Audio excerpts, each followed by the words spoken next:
और इस वक्त एक बड़ी खबर एनआईए सूत्रों के हवाले से खबर है। आतंकी संगठन आईएसआईएस से जुड़े 5 लोगों को हिरासत में लिया गया। इन सभी लोगों पर आईएसआईएस का साथ देने का शक है और इनको छापेमारी के दौरान हिरासत में लिया गया।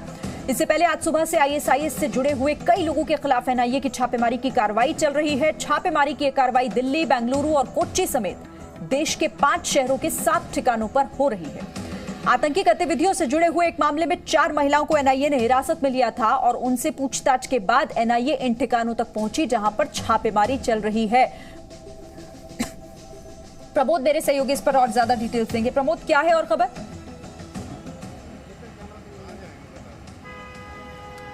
देखिए श्रीन, सुबह से ही एनआईए की जो छापेमारी देश के कई राज्यों के कुल 7 से ज़्यादा ऐसे लोकेशंस हैं जहां पे रेड्स की जा रही है। दिल्ली के जाफराबाद में रेड्स की जा रही है, केरल के कोच्चि में, बेंगलुरु में और भी कई जगह है जहां पे रेड्स की जा रही है। दरअसल आईएसआईएस के एक मॉड्यूल के बारे में एनआईए को जानकारी मिली थी जब वो अपने एक पुराने केस की इन्वेस्टिगेशन कर रहे थे। उस मामले में 4 महिलाओं को हिरासत में लिया गया था और उनसे पूछताछ की जा रही थी। तब उन्होंने इस नए मॉड्यूल के बारे में बताया था, जिसके बाद एक अलग एफआईआर जो है वो एनआईए ने दर्ज की थी, क्योंकि आतंक से जुड़ी हुई, टेरर से जुड़ी हुई जितने भी केसेस होते हैं उससे इन्वेस्टिगेशन एनआईए करती है। तो उसकी जांच के दौरान ही ये सारे जो टिप ऑफ मिले थे कि किन किन शहरों की कौन कौन सी लोकेशन है, वहाँ पे एनआईए की टीम सुबह से ही रेड्स कर रही है। कुल 5 से ज़्यादा लोगों को अभी तक हिरासत में लिया जा चुका है।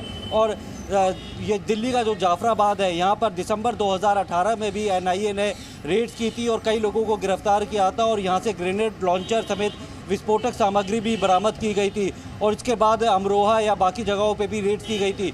तो ये आईएसआईएस का एक ऐसा मॉड्यूल है जिसके बारे में एक दूसरे केस की जांच के दौरान पता चला था और उसी को ध्यान में रखते हुए एनआईए की टीम सुबह से ही रेड्स कर रही है और ऐसे लोगों को पकड़ रही है जो आईएसआईएस से जुड़े हुए हैं या फिर देश में आतंकी जो है गतिविधि में शामिल थे या धमाके करने की प्लानिंग कर रहे थे। और अभी तक क्योंकि एनआईए की रेड चल रही है तो ऑफिशियली एनआईए ने अभी ये नहीं कंफर्म किया है कि कितने लोगों को गिरफ्तार किया गया है या क्या क्या रिकवरी अभी तक हुई है। तो इसके लिए थोड़ा इंतजार करना पड़ेगा। नजर रखिएगा, हम फिर से आपके पास लौटेंगे और डिटेल्स के लिए और जानकारी के लिए, लेकिन फिलहाल आपका शुक्रिया। Presenting B News app available on Google Play and App Store. Download it now.